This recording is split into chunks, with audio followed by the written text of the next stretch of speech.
안녕하세요. 오늘은 루돌프 슈타이너와 영국 조각가 에디트 메리언, 이 두 사람 사이에 오간 편지들을 좀 깊이 들여다볼까 합니다. 자료 번호로는 GA63A인데요. 네, 맞습니다. 이미 영국에서 자리를 잡은 조각가였던 메리언이 슈타이너를 만나서 인지학 운동에 헌신하게 되잖아요. 그 과정, 또 그들의 특별했던 관계와 협업에 초점을 맞춰보려고 해요. 네, 이 편지들이 사실 단순한 기록 이상이거든요. 보면 영적인 스승과 제자, 또 예술과 동료로서의 깊은 교감이 느껴지고요. 아, 교감. 그리고 예술적 영감이 어떻게 오갔는지, 또 당시 시대적 어려움이나 개인적인 역경 속에서도 어떻게 협력을 이어갔는지 생생하게 보여주는 증거라고 할 수 있습니다. 특히 메리언의 초기 편지, 1913년 편지를 보면 인지학에 자기 운명을 걸고 싶다는 그런 강한 열망 같은 게 느껴진다면서요? 맞아요. 아주 강한 열망과 또 슈타이너에 대한 감사가 잘 드러나 있습니다. 그럼 그 편지들 속에서 구체적인 협력은 어떤 모습으로 나타나나요?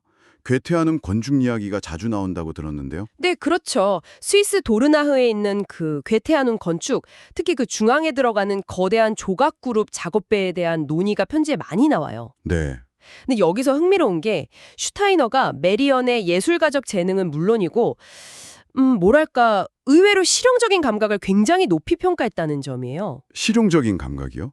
조각가한테요? 네, 편지에 보면 슈타이너가 메리언은 필요하면 램프갓 같은 것도 아주 훌륭하게 만들 수 있다 뭐 이런 식으로 언급하는 부분이 있거든요. 아, 재밌네요. 그러니까 이상주의 운동 안에서도 현실적인 문제를 해결하는 능력이랄까?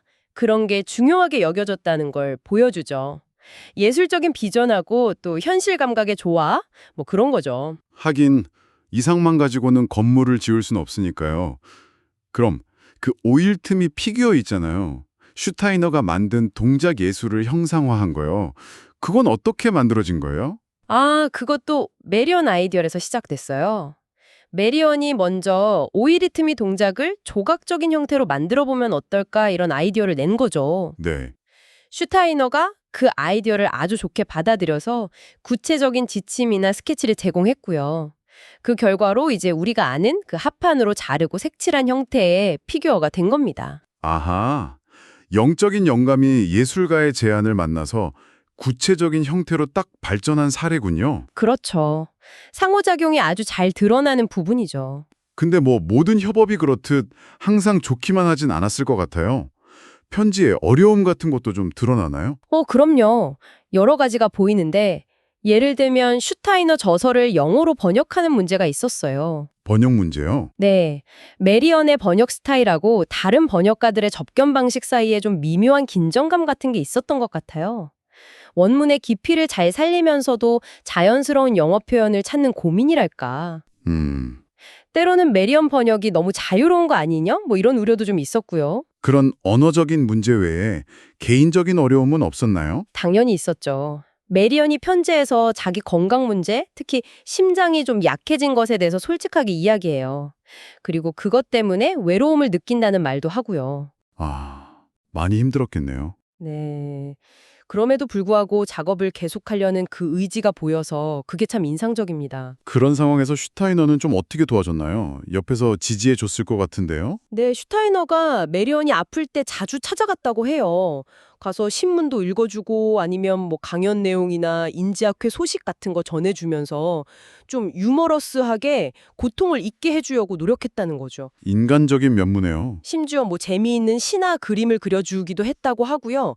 근데 특히 결정적인 일화가 하나 있어요. 어떤 거죠? 슈타이너가 괴테아눔 작업 중에 높은 비계에서 발을 헛디뎌서 떨어질 뻔한 순간이 있었는데 바로 그때 메리언이 그를 딱 붙잡아서 구해줬다는 거예요. 와, 정말요? 메리언이 슈타이너 생명의 은인이었네요? 그렇죠. 이건 뭐 단순한 스승과 제자, 협력자를 넘어서는 관계였다는 걸 보여주는 거죠. 네, 강력한 증거네요, 정말.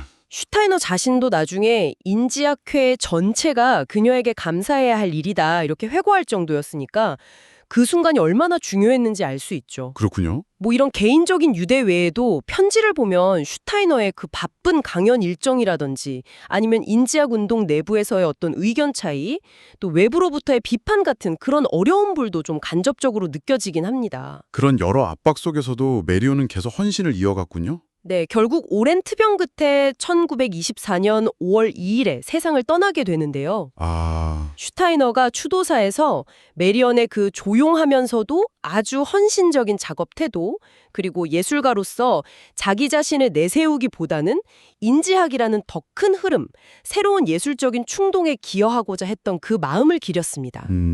그녀의 작업은 정말 인지학 운동 역사에서 잊을 수 없는 아주 깊은 발자취를 남겼다고 할 수 있죠. 오늘 이렇게 편지들을 통해서 보니까 한 예술가가 자신의 재능과 삶 전체를 어떤 영적인 탐구 그리고 공동체 작업에 어떻게 쏟아부었는지 정말 생생하게 느껴지네요. 깊은 영적 교감도 있었고 치열한 예술적 협업도 있었고 또 현실적인 어려움 그리고 결정적인 순간에는 인간적인 유대까지 정말 특별한 관계였던 것 같습니다. 맞습니다. 메리언과 슈타이너의 이야기는 우리 각자가 가진 어떤 신념이나 재능을 어떻게 더 큰 이상과 조화시킬 수 있을까, 또 그 과정에서 겪게 되는 어려움은 뭐고, 그럼에도 불구하고 얻게 되는 보람은 뭘까, 이런 것들을 좀 깊이 생각해보게 만드는 것 같아요. 네.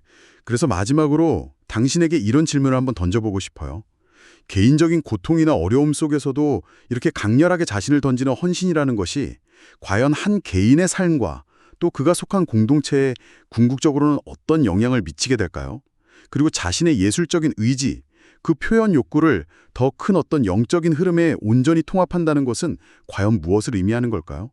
한 번쯤 곱씹어 볼 만한 질문이 아닌가 싶습니다.